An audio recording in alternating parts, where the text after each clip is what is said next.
Chair recognizes Mr. Palmer.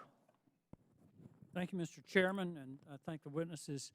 To date, do we know the full amount of improper payments COVID funds, Mr. Dodaro? There are estimates that have been made on the unemployment insurance area in 2020. The estimate was improper payments was $78 billion, up from about $9 billion in 2020. And then there was another $18.9 billion of improper payments reported by the unemployment insurance program for 2022. And that was a 22% error rate. Yeah. And the year before was an 18.9 error rate. Prior to the pandemic, it was about 9%. In the PPP and idle areas combined, is about $36 billion. So we're talking $135 billion. Yeah, just in those doing the math in my head. Yeah. As you know, I like to do. Yes, I do.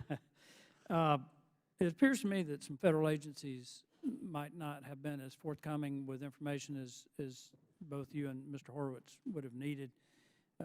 Small Business Administration potentially violated federal law by failing to respond to the GAO's request.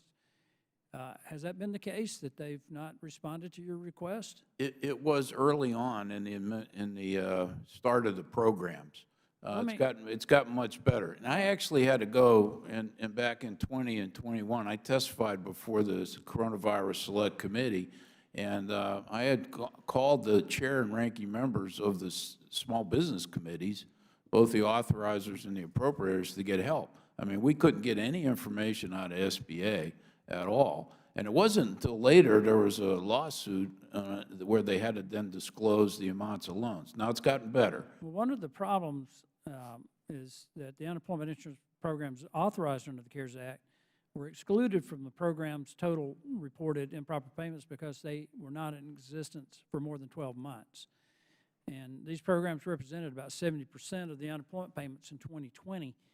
Should Congress consider legislation to reform the improper payments reporting periods in order to more accurately track the COVID relief funds and in the future if we have to have this again? Yeah, absolutely. I mean, that's one of my legislative recommendations. I would appreciate, and I've enjoyed working with both you and Mr. Horowitz over the years on things like this, if you would provide to me in writing your recommendations for legislative fixes. I want to move to something else.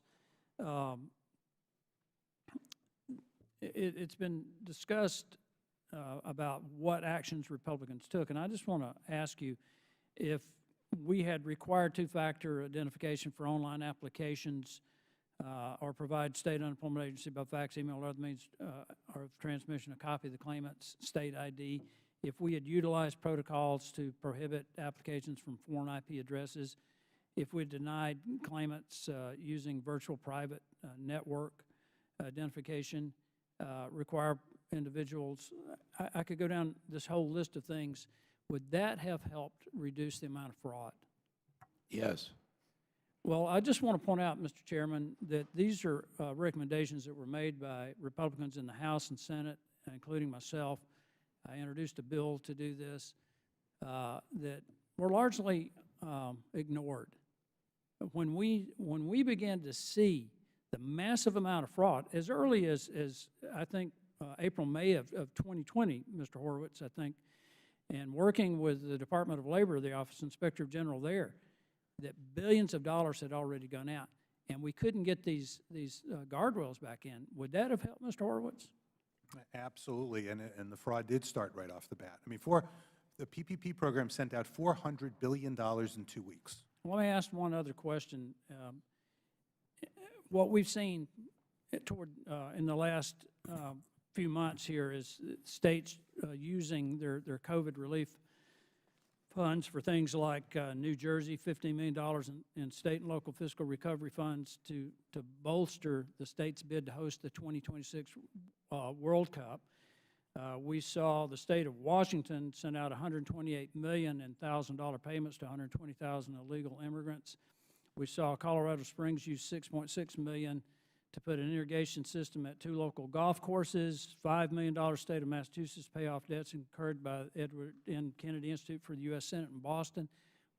Are any of those improper uses of funds? I mean, I know we wanted to give them flexibility, but isn't that a little bit out of the box? Yeah, well, there are broad uses authorized in the legislation for that money. We're looking at it right now, and so we'll try to identify those areas. They may be out of bounds legally, but it reminds me of the Recovery Act, when there was a lot of questions about the use of the money, whether that was appropriate or not, when it was really, legally authorized, because we gave the government gave great flexibility to the state and local community to make decisions. The other issue you have to deal with always is the money at the state and local level is fungibility of the money. Well, they didn't have that early on. And, Mr. Chairman, I think this might be something we want to look into, because it's not just the fraud, it's the improper use of some of the funds. And my time has expired. I always enjoy hearing from you guys. I yield back.